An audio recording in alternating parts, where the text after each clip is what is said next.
Hi, I'm Sandra and I'm with Weld Imports, and today I'm going to show you just some basic techniques and secrets on how to make a good gift basket.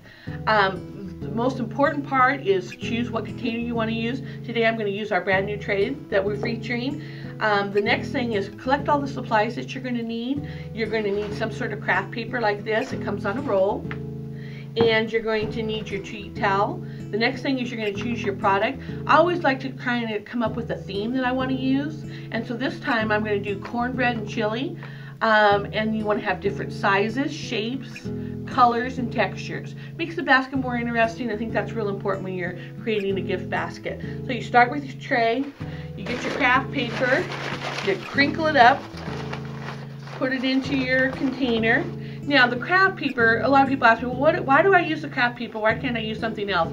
First thing is it's not very expensive, so I think that's really important. The next thing is it supports your product, kind of gives it a cushion, especially if you're using fresh product, it cushions your fresh product. The other thing is it raises it up just a little bit to maximize visibility on it.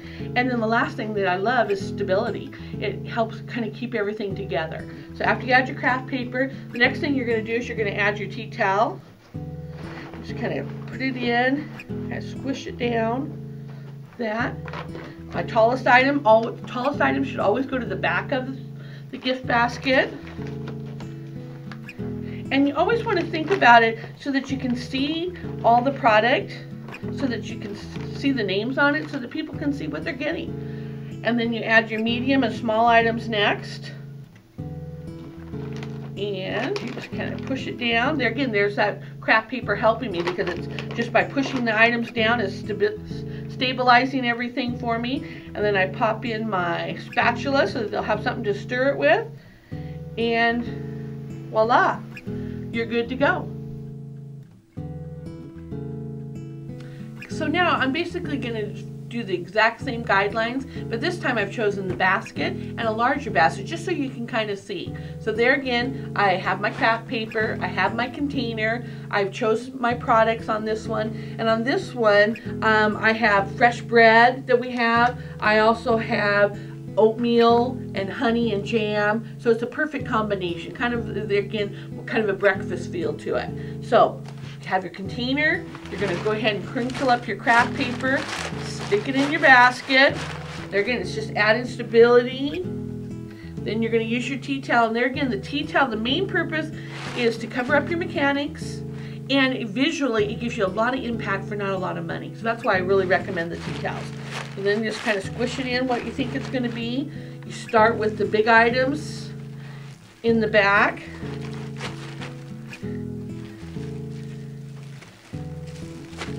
Just kind of position them so that what you think is going to be right. Then I'm going to go ahead and put my oatmeal kind of front and center because I really want it to show. And then I'm going to build from there.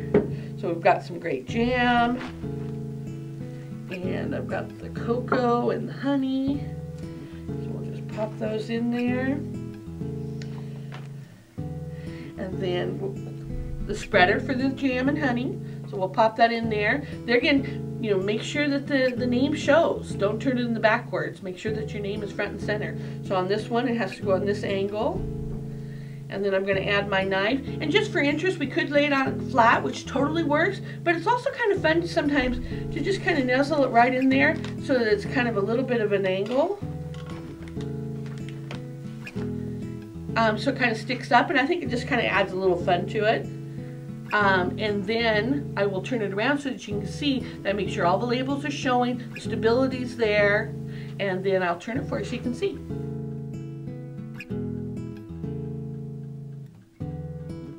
And there's the finished product. So it's really basically the same steps that I did with the tray. It's just more product, a little bit more craft paper just to help with the stability, and you're good to go.